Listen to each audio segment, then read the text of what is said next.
Hello, my name is Abby Peterson, and today I will be presenting on cells along with a mini lecture for Dr. Walter for anatomy and physiology. So first off, what is a cell? So cells are the fundamental building blocks of all living organisms. They come in many types such as muscle cells, nerve cells, and skin cells, but all share certain key features. And in humans, eukaryotic cells contain a membrane-bound nucleus where genetic material, DNA, is housed, alongside specialized organelles that carry out specific functions like energy production, protein synthesis, and waste removal. And these organelles work together basically to ensure that cells can perform essential functions like metabolism, reproduction, and communication, which ultimately support the body's homeostasis, which is just a state of internal balance.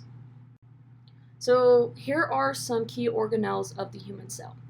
So each organelle has a specific function, and together they maintain the cell's ability to survive and perform tasks for that support for the whole body. So, for instance, the cell membrane is like a gatekeeper controlling what enters and exits the cell, ensuring the right balance of ions, nutrients, and waste. So, this is critical for maintaining homeostasis.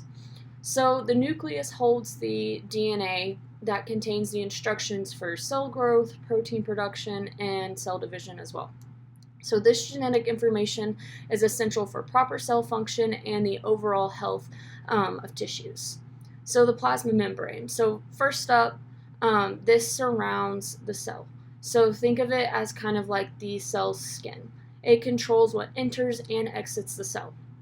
It's made up of a double layer of lipids, which form a barrier that keeps harmful substances out while allowing necessary materials like nutrients and oxygen in order to pass in.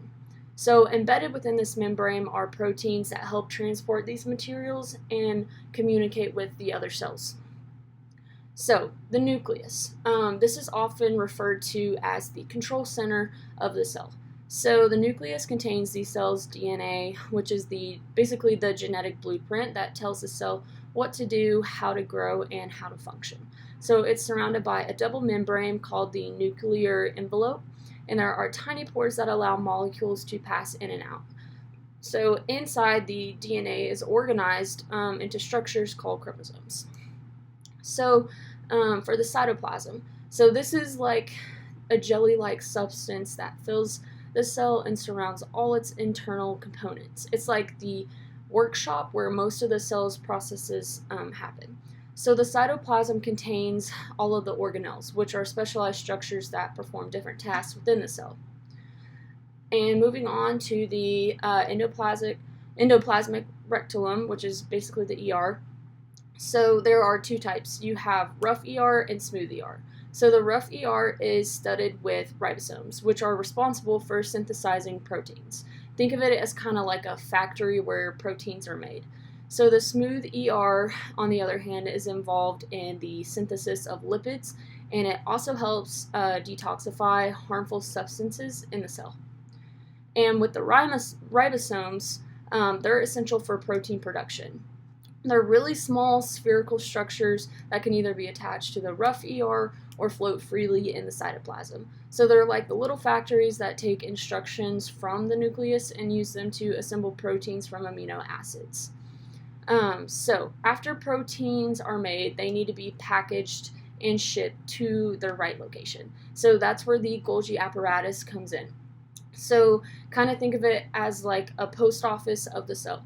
So the Golgi modifies, sorts, and packages proteins and lipids into vesicles so that they can be delivered to where they are needed, either within the cell or outside of it.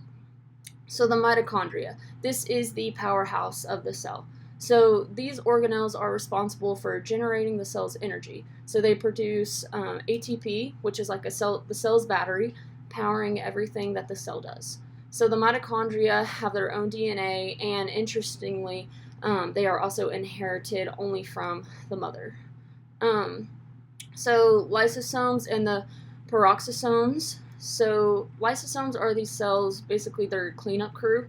They contain enzymes that break down waste materials and cellular debris ensuring the cell stays clean and healthy. So the peroxisomes, meanwhile, they help detoxify harmful substances and break down fatty acids, protecting the cell from any type of damage. And moving on to the cytoskeleton. So just like a building needs to stand strong and needs a strong structure to stand tall, the cell needs its cytoskeleton to maintain its shape and its integrity. So the cytoskeleton is made up of protein filaments that form basically just a framework inside of the cell. So it also helps the cell move and divide. So think of it kind of as like the cell's scaffolding. And centrosomes and centrioles. So this is at the heart of cell division. We have both the centrosome, which contains 2 centrioles. So these key structures, they play that role in organizing the microtubules during cell division. So they are basically just ensuring that each new cell gets the correct amount of genetic material. And so if we look down at the drawing, you can see everything on here that I've listed, and each one is pointing to the exact drawing of what it is. So the cell membrane structure and function. This serves as the outer boundary of the cell, and its structure is key to its function. And the phospholipid bilayer creates a barrier that controls what enters and exits the cell. So these embedded proteins have multiple roles. Some act as channels that allow specific molecules to pass through, while others serve as receptors for hormones or other signaling molecules, just helping the cell respond to its environment. And the semi-permeable nature of the membrane is critical for homeostasis because it allows a cell to maintain the right balance of ions and nutrients, as well as the waste products. So the nucleus, the control center, it's often referred to the control center because it contains all of the DNA, which carries the instructions for all of the cell's activities. So inside the nucleus, chromatin forms a thread-like structure, which you can kind of see on my drawing when the cell is not dividing, but it condenses into chromosomes during the cell division, basically to ensure the accurate distribution of genetic material. So the nucleus also controls gene expression, determining which proteins are made and when they are made. So this is essential for cell function and overall organismal growth and development. So mitochondria, this is the often referred as the powerhouse of the cell, and it's because they produce the ATP necessary for the energy. So ATP is used for almost every cell function, including muscle contraction, nerve transmission, and the synthesis of molecules. So the mitochondria's double membrane structure allows for an efficient process of cellular respiration, which is where glucose and oxygen are converted into energy. And so, to sum it up, for my conclusion, cells are the building blocks of all life, and the organelles within them have specialized functions that work together in order to maintain the cell's activities. So by understanding how these organelles function, we can better appreciate how the body operates and maintains homeostasis in order to stay healthy.